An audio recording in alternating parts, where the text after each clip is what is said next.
Hello and welcome to Byju's IAS. Let's get started and look into the first article. The first article says Pandemic Resilience. This article here is speaking about the recommendation given by the parliamentary panel to the government of India. We did discuss about this issue in our yesterday's CNA. This can be compartmentalized into three different formats. What are those? One was the parliamentary panel asking the government to come up with a draft legislation where the private hospitals are kept under check. This is in reference to the exorbitant prices that was imposed by the private hospitals. Second was in reference to the insurance companies and how private hospitals will have to accept the insurance and should not go by the cash mode.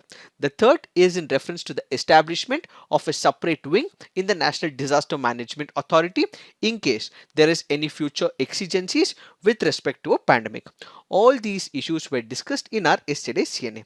But this article currently goes on to say that there are some concerns with respect to its operations and what should be done by the government in the near future. First important factor is with respect to the insurance. One of the major impacts of the pandemic was in reference to the insurance. What exactly happened? When it comes to the insurance, we all have to pay what is called as the premium amount. So what is a premium amount? Let's say for example, for a particular age, there is a prescribed amount that which has to be paid to an insurance company.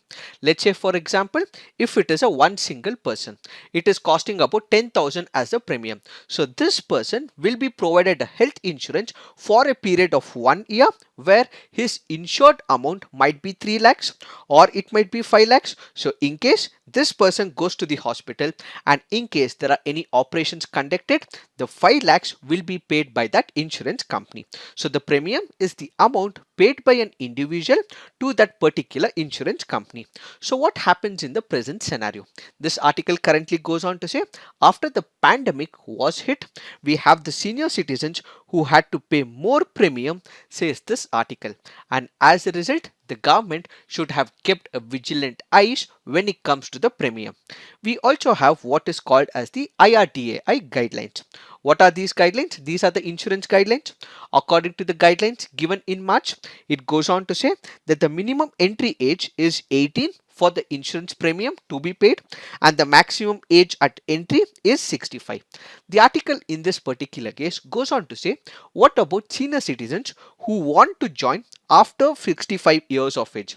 Let's say there is a man or a woman who happen to be a senior citizen. If they want to join one of the health insurance programs after 65, why is the window closed is what is being questioned under this article. So ideally, one of the recommendations given by the parliamentary panel is that insurance should be supported. The hospitals should make use of all these insurance schemes and programs. But this article currently goes on to say that since the window after 65 is shut by this particular guideline, the people who would want to join all these health insurance program will be completely eliminated, says this recommendation. So what should ideally be done? Since this is affecting all the old and the senior citizens, such age limits should be completely removed, says this recommendation under this article. What else should be done is what we have to look at. The article currently goes on to say that the government is procuring what is called as the essential drugs or the essential medicines. This can also be in the form of a vaccine for the COVID-19 as well. Since these are the essential drugs, there could be few people who would not be able to afford the drugs. They would not be able to afford the vaccines. In such a scenario, the essential drugs or the vaccine will have to be given to the people free of cost, says this recommendation. So ideally, we are reducing all the health impact and making sure that people are treated under the welfare program of the government is the first recommendation. The second recommendation is that health should also be treated as a right to all the citizens, says the second recommendation. So basically, whenever there is a person who is going to a government hospital, this should be a non-exclusionary framework. What do we mean by it? Let me give you an example. Let's say there are three principles when it comes to the right-based approach when it comes to the health. What are these three important determinants? One is what is called as availability. The second is what is called as accessibility. And third is what is called as acceptability. What is this principle of availability? Let's say, for example, when it comes to the city limits, we would have hospitals close by within a radius of 1 or 2 kilometers. So, in case of an emergency, people would be able to immediately go to that hospital. But what about the remote corners of the country? Let's say, for example, the northeast part of India, or let's say, for example, the Naxalite belt of India, or the remote villages in India. Do we have hospitals within 1 kilometer or 2 kilometer radius? The answer is a clear cut no. Even if they are present, what we have is a major issue that there will be only one specialized hospital for a particular district. In case there are more number of people suffering from a particular ailment, if they happen to go to that hospital, are they being serviced? So the first important principle is the availability. The second important principle is the accessibility. So what is the accessibility? Basically, there should be non-discrimination when it comes to the people who are approaching this particular hospital. They should also be economically accessible as well. They should also be able to get all the relevant information as well. So it is not only about the availability, but it is also about economic accessibility and information accessibility as well. Let's say, for example, if they are not able to access this particular hospital in spite of its presence, that is what is called as the second accessibility principle. The third is what is called as the acceptability principle. What is this acceptability principle? Let's say, for example, the government has established one of the hospitals. The government has done its job. Then we also have the accessibility as well. Information is being provided. They can even afford that particular hospital as well. But in this particular hospital, if there is segregation, let's say, for example, the rich and the poor, or the people who have the influence and who do not have the influence, and if there are people who are not respected on a medical terms, on a cultural terms, sensitive to age and gender, that is what is called as acceptability. Let's say, for example, in a particular region, certain castes are not allowed, or let's say, for example, certain community or a different religion is not allowed. That means they are not being accepted by this particular hospital. So what is the major issue here? That certain section of the people will have problem when it comes to the accessibility. When we have the availability, when we have the accessibility, when we have acceptability, the final outcome of all this is what is called as the quality. So the quality, if it is high, it has to make sure that it is given to all the people in that particular region. So ultimately, when it comes to the right based approach of the health, we, the government, have to provide the availability, accessibility and acceptability to the people in that particular region is what needs to be understood in this particular article. So article currently goes on to say that rights which are to be awarded to the people in the form of health has to be provided to them, and at the same time, to bring all this into practice, what we require is the money. So the government in this particular case will have to increase at least to 2.5% of the GDP when it comes to the health sector, says this article. It is this that we have to understand with reference to this article. But for the rest of the analysis, kindly look into our yesterday's CNA. Now let's look into the next article. This article here is speaking about the two-child policy. When we go back to about 1 or 2 weeks back, we did discuss on the very same platform that there was one of the petitions that was filed in the Delhi High Court by one of the advocates. Then we also have the member of parliamentarians who have been voicing concerns about the increasing cases of population as well. So all this leads to one single question. Should we have the two-child policy?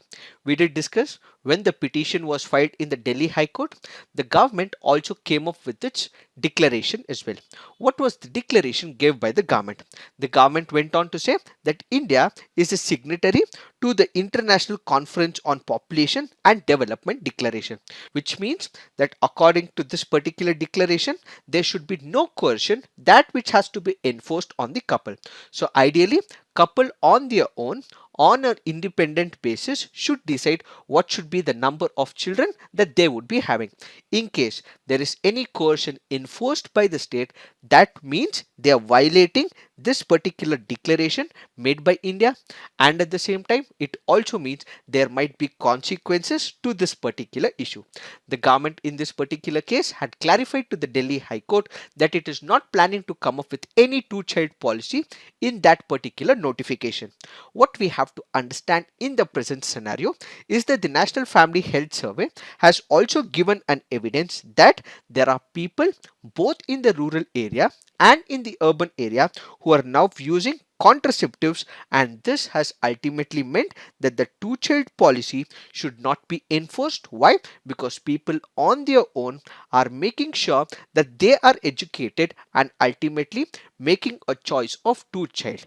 In this particular backdrop, what we have to realize is that the National Family Health Survey goes on to clearly say that there has been an improvisation when it comes to the family planning demands, and this has been met without any coercion. So the government in the near future should not coerce the people in the country, but instead with education, with more awareness, it is happening gradually, says this particular recommendation. In this particular backdrop, what we have to understand is about whether this particular two child policy has to be implemented or not.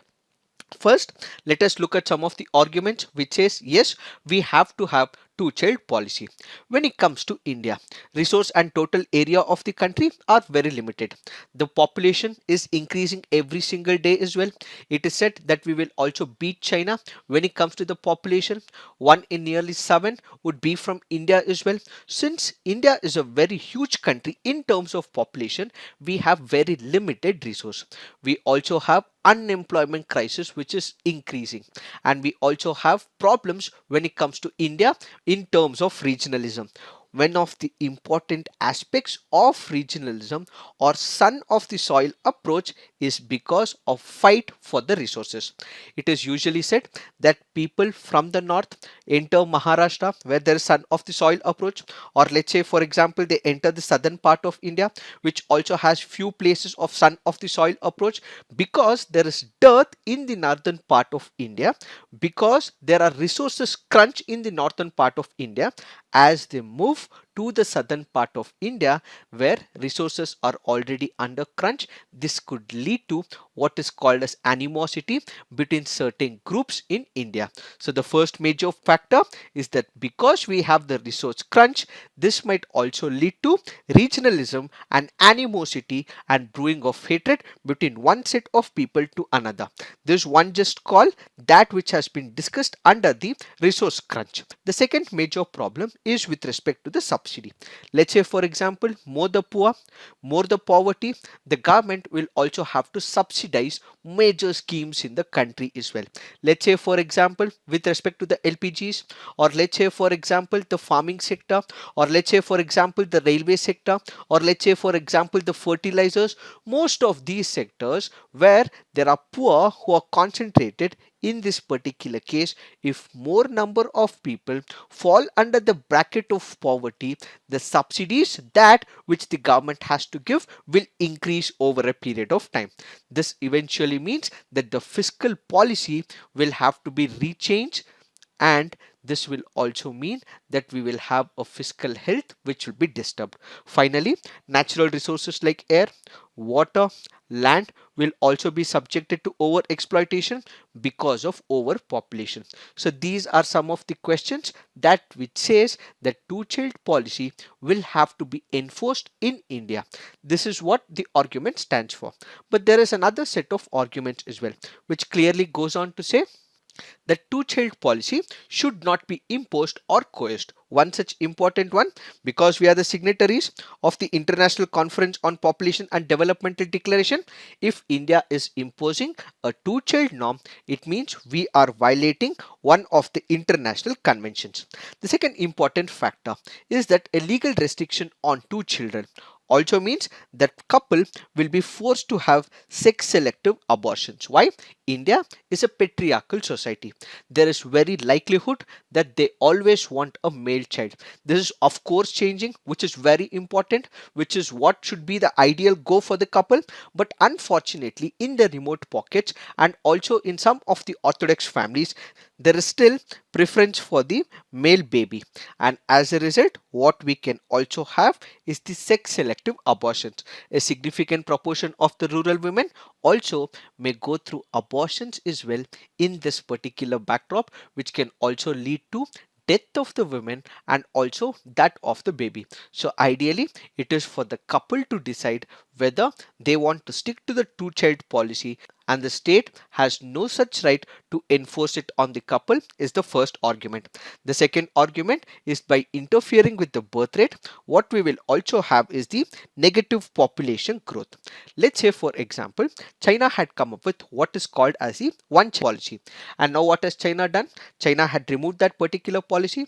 It is now asking people to reproduce more so that they have a fixed number of population for the next consecutive number of years. Let's say for example, you're considering the European countries, or let's say for example Japan. You have couple who are old enough now, so the average age is about 37 or 47, but India has a demographic dividend which has more number of people in the working population. In case we do come up with such a limitation, there will be more number of people who will be senior citizens and older generation people who would not be in the bracket of working, and ultimately India is bound to suffer. Our first argument with respect to the north and the south was the major one. We did say that regionalism was also present, but this is also acting as an advantage as well. Let's say for example, this is just an example. Let's say for example, people from Uttar Pradesh, or let's say for example people from Bihar, because there is crunch in that particular state, they obviously migrate to the southern part of India. So these people who are working in the southern part of India will also bridge the gap of language. Why? Because people are coming together. This also means there is more bonhomie between north and south as well, and this also means that the crunch in the southern part of India with respect to the labor is now adjusted from the people who are coming from the north. So what we actually see, on one side this can lead to conflict, but on the other side this can also increase the bonhomie in the northern part as well as the southern part, where there is cohesion of the cultures as well. This is what India stands for, this is what India is good for, and this is where India stands as unity in diversity. So these are some of the arguments with respect to why there has to be no two child policy. So what should be the solutions to the overpopulation? So what we have to do is better educate the people about the family planning program, make people aware of the family planning. The government has to introduce more schemes and programs that educate women about it, the benefits of family planning, financial incentives, and distribution of contraceptives like condoms and pills, or hold sterilization drives as well. So the government has to educate the people and also make people aware of the family planning. Then the government will also have to introduce the concept of sex education so that people are aware about the rights of the couple, so that they can know when to have the children and avoid if they don't want to. It is this that we have to understand with reference to this article. Now let's look into the next article. This article here is speaking about Japan India concur on defense issues. We recently had the phone conversation between the Defense Minister Rajnath Singh and his counterpart of Japan. What was the discussion all about? This discussion was in reference to China. Though explicit mention was not made, but there was an indirect reference to China. What was it all about? China is believing in expansionist policy. It has an aggressive foreign policy as well. In this particular backdrop, it is making changes unilaterally when it comes to the border areas. Whether it is the South China Sea issue or it is along the line of actual control, because of its aggressive foreign policy, it is planning to change the territories of the country it is in conflict with.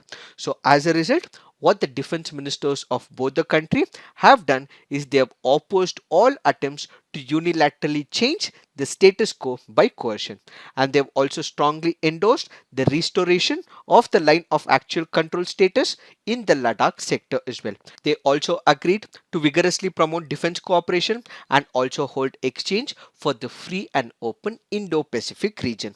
So these are some of the points that we have to understand in reference to this article. Now let's look into the next article. This article here is speaking about the Paris Agreement, an elaborate analysis about the climate conventions, UNFCCC, Kyoto Protocol and the conventions after that has been explained on 30th November 2020 as part of the Paris Agreement. So kindly look into it. We have another discussion, that which is speaking about the Climate Ambition Summit. So what is this Climate Ambition Summit? The link for the same will also be given in our description box. So kindly look into that particular video. In this particular article, our discussion would be brief. Why?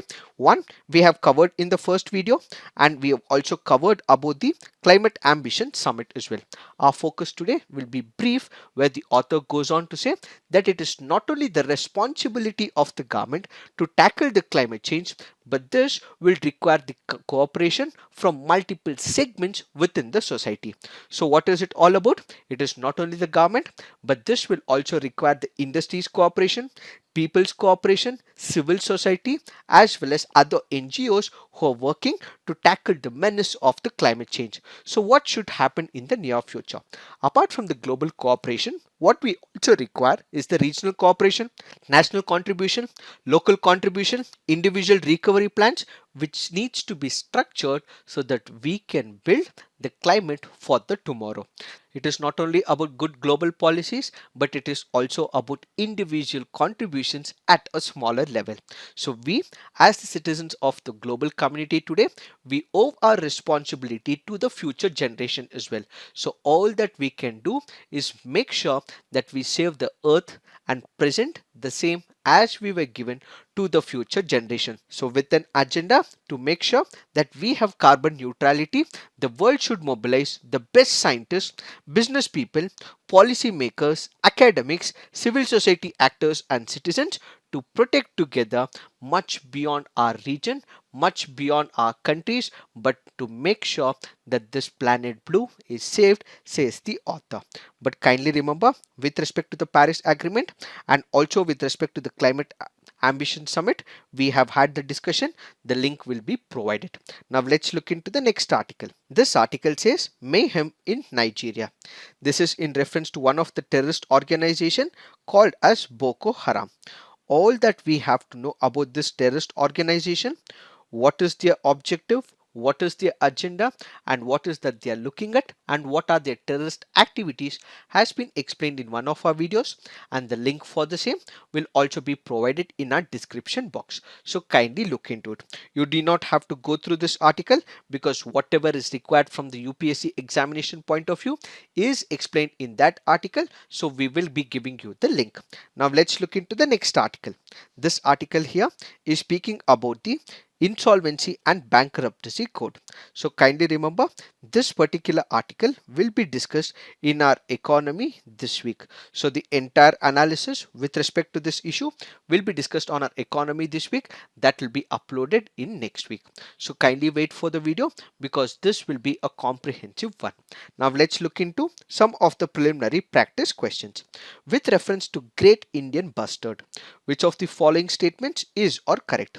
Its IUCN status is critically endangered. The bird can also be found in very small numbers in Kerala and Tamil Nadu. Which of the statements are correct? The answer to this is one only. Why have we taken this practice question? Because of the reference given under this article. So kindly remember, when it comes to the Great Indian Bustard, it is listed in Schedule 1 of the Indian Wildlife Protectionist Act of 1972, in the CMC Convention, and in the Appendix 1 of the CITES. It is also critically endangered on the IUCN Red List. So when you look into this particular species, it is a bustard found in the Indian subcontinent. The biggest threat to this particular species is hunting, and apart from hunting, the other biggest threat is that there are high tension wires. The collision of these birds with the high tension wires, that as shown in the picture, are the major threats for these birds. So in order to make sure that they are not killed with the collision with respect to the electric wires, what the environmental ministry has come up is with the innovative measure. So what is this innovative measure? Basically, they have come up with what is called as the Firefly Bird diverter. What is this firefly bird diverter? Basically, when you look into the first image, you do not have something called as the flaps, but in the second image you have something called as the flaps, which are installed on all these electric wires. So what are these flaps? Basically, when you have these on the wires, the bird would be able to see them, that there is a wire passing through. In the earlier scenarios, since there were no flaps, bird could not see that there was a high tension wire that was passing through. So the minute they hit it, they end up killing themselves. But in the present scenario, even if they are at a distance of 50 meters, they would be able to see it, as this is acting as a reflector. Since it is acting as a reflector, they could and they can avoid getting collided in this particular scenario. So this happens to be one of the unique initiatives taken by the Ministry of Environment. Also remember, when it comes to where they are present in two districts of Rajasthan. One is Jaisalmer and Bama, and this particular bird can also be found in small numbers in Gujarat, Madhya Pradesh, Karnataka, Maharashtra and Andhra Pradesh, and not in Kerala and Tamil Nadu.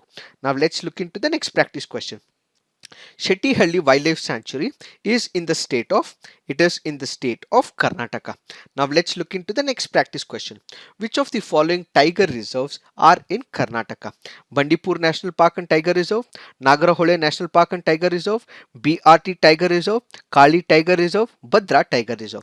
The answer to this is 1, 2, 3, 4 and 5. Why have we taken this practice question? Because of the reference given under this article. So when it comes to this article, it currently goes on to give statistics of the leopard population in the Western Ghats of India. So when it comes to this particular statistics, Karnataka in the Western Ghats tops the list with 1783 leopards, followed by Tamil Nadu, and finally we have Kerala in Western Ghats, which has third highest when it comes to the leopard population. The presence of the leopards were seen in the areas of Western Ghats, Nilgiris, sporadically across much of the dry forest of central Karnataka, and these leopard populations are present in distinctive blocks as well. Also remember, there is one simple question that I want to ask you today. This is as part of the assignment, and I want you guys to comment on the comment section as well. Do we have a national park in India where both lions and tigers are present simultaneously? If they are present, tell me where they are. If they are not present, also give me reasons why they are not present in a single national park. We are not speaking about the protected reserve, we are speaking about the natural habitat of the lion and tiger in a same natural reserve. So if you have one, please comment, and if you don't have one, also give me reasons why they are not present. This will be discussed in our tomorrow's CNA. Now let's look into the next practice question. Prime Minister Narendra Modi was awarded the Legion of Merit Award by which of the countries? The answer to this is United States of America. Why have we taken this practice question? Because of the reference given under this article. So kindly remember, factually, the Legion of Merit instituted in the year 1942 by former US President Franklin D. Roosevelt. This is awarded to members of US Armed Forces and also to members of foreign armed forces and sometimes the heads of the state or the government. The award is presented to foreign recipients in 4 categories: Chief Commander, Commander, Officer and Legionnaire. Other Indians apart from Prime Minister Narendra Modi who was awarded is Field Marshal K.M. Kariappa. So kindly remember, this can be very important from your preliminary examination point of view. So this award was given to Prime Minister Narendra Modi for the vision in enhancing the relationship between India and United States of America, and also for contributing to the global peace and prosperity. Now let's look into the next practice question. What is the use of biochar in farming? Biochar can be used as a part of growing medium in vertical farming. When biochar is part of growing medium, it promotes the growth of nitrogen fixing microorganisms. When biochar is part of growing medium, it enables the medium to retain water for a longer time. Which of the above given statements are correct? The answer to this is 1, 2 and 3. When you look into the biochar, what is it? These are the biochars as shown in the image. So what exactly happens? These are nothing but the stable carbon rich form of charcoal, that which is applied to the soil. So this is produced by heating all the organic materials. Let's say for example, we have the crop waste, grass, wood chips or manure If they are heated at a very high temperature having low oxygen process, that process is what is called as pyrolysis. So the output of it is what is called as biochar. These biochars usually increase the soil fertility, have the water holding capacity and crop productivity, and adding these biochars to the soil increases the carbon content and could also mitigate the greenhouse gas emissions as well. Now let's look into the mains part. Prolonged underinvestment in public health infrastructure has left millions seeking help from a highly commercialized private sector with little regulatory oversight. What are the recommendations of the parliamentary panel to reform the asymmetries created by policies? Next question: should the government of India insist on two-child norm to enforce population control? Critically examine. So please write all your answers on the comment section, peer review, and also come up with some constructive criticism. So this is it for today. Thank you for watching. All the best.